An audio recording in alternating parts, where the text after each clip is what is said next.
જય માતાજી. બરુલા Gir Baran farm house. હવે ઘઉંનો પાક અંકુર 033 જે વેરાયટી વાવી હતી, હવે આપણે 20 દિવસના ઘઉં થઈ ગયા. એટલે ઘઉંના પાકમાં આ વિડીયો થોડોક લાંબો હશે પણ માહિતીસભર હશે કે ઘઉંના પાકમાં આપણે જે એના 18 થી 21 અથવા 18 થી 24 દિવસના ઘઉં થયા હોય ત્યારે જે ફેઝમાં આપણે ટ્રીટમેન્ટ કરવાની હોય એ ખાસ અગત્યની છે. જો ત્યારે ટ્રીટમેન્ટ થાય તો ઘઉંના પાકમાં 50% કરતાં વધારે ઉત્પાદન મળે. પણ મોટાભાગના ખેડૂતોને એ ખબર જ નથી કે જે 18 થી 24 દિવસના ઘઉં થયા હોય ત્યારે જે ટ્રીટમેન્ટ થાય એ બહુ ઓછા કરે. અને જો આ ઘઉંનો એક છોડવો ઉપાડું કે તમારી સામે જ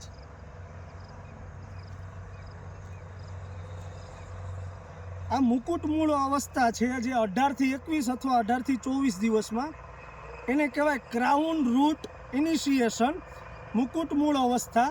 કે ત્યારે ઘઉંના પાકને પોષણ માટે સૌથી વધારે જરૂર હોય તો આપણે એ સમયમાં રાસાયણિક ખાતર કે ઓર્ગેનિક ખાતર જે ટ્રીટમેન્ટ જે આપણે લેટ કરીએ કે મોડા ઘઉંનો પાક લાંબો સમય થાય પછી આપણે યુરિયા કે કોઈ પણ ઓર્ગેનિક માઇકોરાઝા કે કોઈ પણ વસ્તુ નાખીએ છીએ, તો આ સમયે જો ટ્રીટમેન્ટ કરવામાં આવે ને તો ઘઉંનું ઉત્પાદન સૌથી વધારે સારું રહે.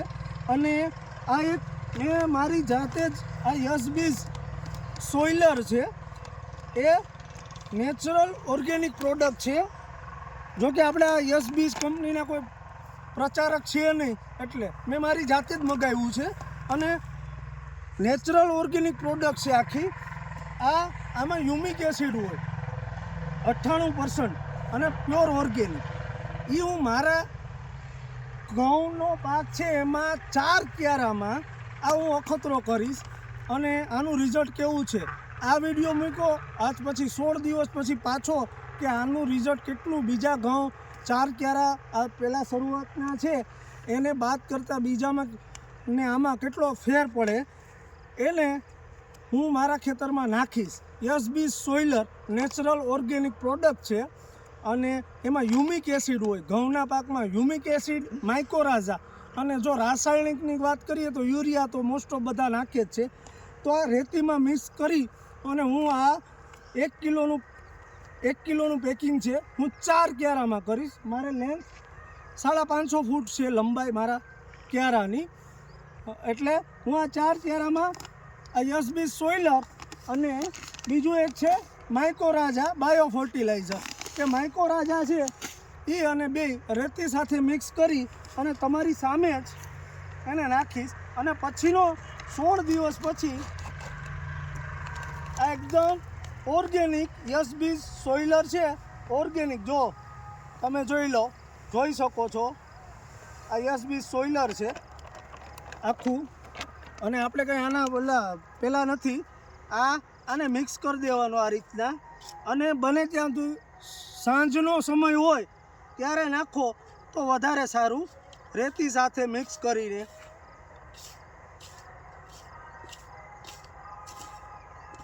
એકદમ ભળી જાય, એકદમ બ્લેક હતું રેતી જેવું જ.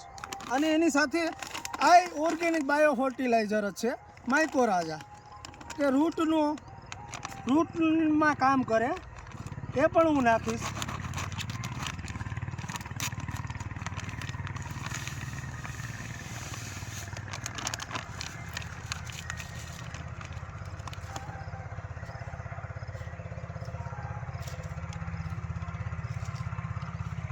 એટલે સમથિંગ આ 1 વીઘામાં કમ્પ્લીટ થઈ જાય એમ.